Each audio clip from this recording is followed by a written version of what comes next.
आज हम आरव की कहानी की पड़ताल करेंगे।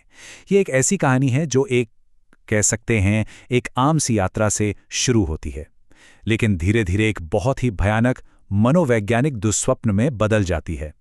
ये कहानी सिर्फ एक भूतिया घर के बारे में नहीं है, बल्कि एक ऐसे इंसान के बारे में है जिसके दिमाग की पकड़ हकीकत से छूटने लगती है।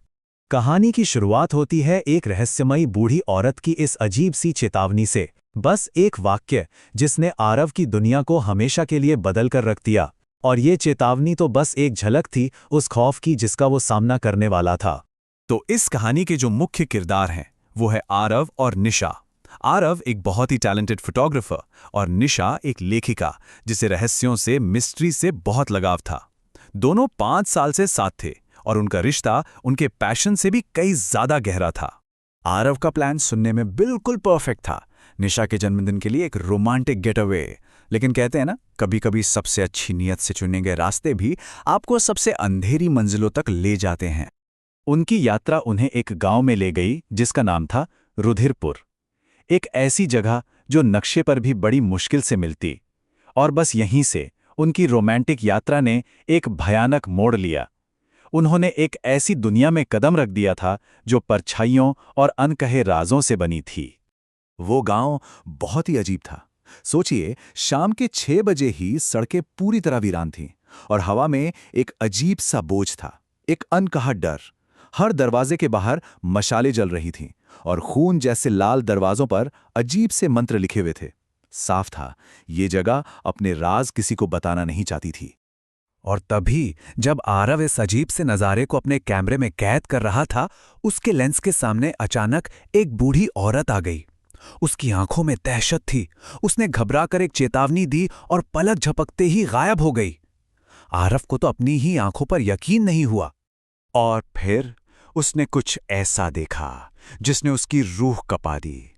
उसने देखा कि निशा एक ऐसे दूल्हे का हाथ पकड़कर जा रही है जिसका चेहरा ढका हुआ था और जिसके हाथों से खून बह रहा था। ये एक ऐसा बुरा सपना था जो उसकी आंखों के सामने सच हो रहा था। एक ऐसा पल जिसने उसकी हकीकत की नींव ही हिला दी। यहीं पर कहानी में वो मनोवैज्ञानिक दरार और भी गहरी हो जाती है। जो आरव के लिए खौफनाक हकीकत थी, निशा के लिए वो कुछ भी नहीं था। उसने कुछ देखा ही नहीं। उसने आरव के डर को ये कहकर टाल दिया कि शायद वो बस थक गया है। और इसी बात ने आरव को ये यकीन दिलाना शुरू कर दिया कि शायद वो सच में अपना दिमागी संतुलन खो रहा है। अब कहानी का अगला पड़ाव और भी ज्यादा भयानक है। यहाँ आरव का कैमरा, जो सच को कैद करने का उसका सबसे भरोसेमंद जरिया था, अब उसके सबसे बड़े डर का स्रोत बनने वाला था। जरा सोचिए, क्या हो अगर आपका कैमरा वो सच दिखा सके जिसे कोई और नहीं देख सकता। अब आरव इसी कश्मकश का सामना कर रहा था। एक ऐसा संघर्ष जो उसके विवेक की हर सीमा को परखने वाला था। कैंप फायर के पास कुछ पलों के लिए सब कुछ बिल्कुल नॉर्मल लग रहा था। आरव ने निशा की कुछ तस्वीरें ली, एक ऐसा पल जिसे वो हमेशा के लिए सहेजना चाहता था। उसे क्या पता था कि उसका कैमरा जल्द ही एक छिपी हुई भयानक सच्चाई को उजागर करने वाला है। जैसे ही आरव ने अपने कैमरे की स्क्रीन पर देखा, उसका तो खून ही जम गया। हर तस्वीर में वही भूतिया दूल्हा निशा के ठीक पीछे खड़ा था और हर क्लिक के साथ वो इंच दर इंच उसके और करीब आता जा रहा था।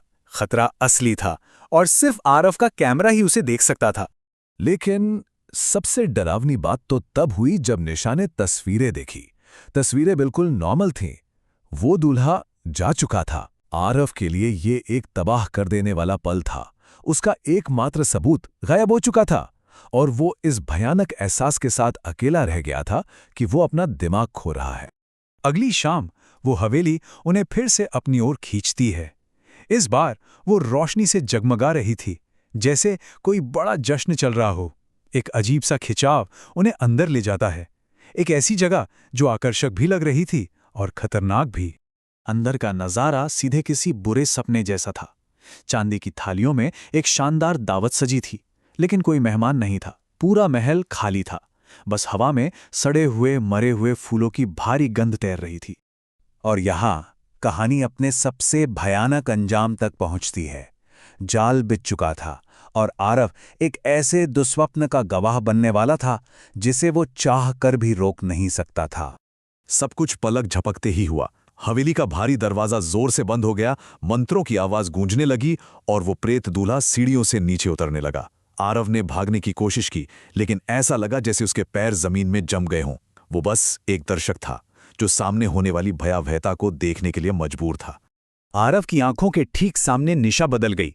उसकी आंखें पूरी तरह सफेद हो गईं और वो एक कठपुतली की तरह उस दूल्हे की ओर बढ़ने लगी। ये वो औरत नहीं थी जिससे वो प्यार करता था। ये कुछ और था, कुछ खाली और भयंकर। अनुष्ठान अपने चरम पर पहुंच गया जब उस प्रेत ने मुरझाए हुए फूलों की माला निशा के गले में डाल दी। आरव चीखना चाहता था, उसे बचाना चाहता था, लेकिन उसके मुंह से कोई आवाज ही नहीं निकली। वो अपनी प्रेमिका को एक राक्षस के हाथों में जाते देखने के लिए मजबूर था। इस पल के बाद जो अलौकिक आतंक था वो अब सिर्फ एक पल का अनुभव नहीं रह गया था। ये आरव की स्थायी, कुचल देने वाली हकीकत बन गया। दुस्वप्न खत्म नहीं हुआ था, असल में ये तो अभी शुरू ही हुआ था। बाद में वही बूढ़ी औरत उसे हवेली का सच बताती है। ये एक दुष्ट जमींदार की कहानी थी जो शक्ति पाने के लिए हर अमावस्या पर एक लड़की से शादी करके उसकी बलि चढ़ाता था। गांव वालों ने उसे जला दिया, लेकिन उसकी आत्मा आज भी हर अमावस्या पर एक नई दुल्हन की तलाश करती है, और उस रात अमावस्या ही थी।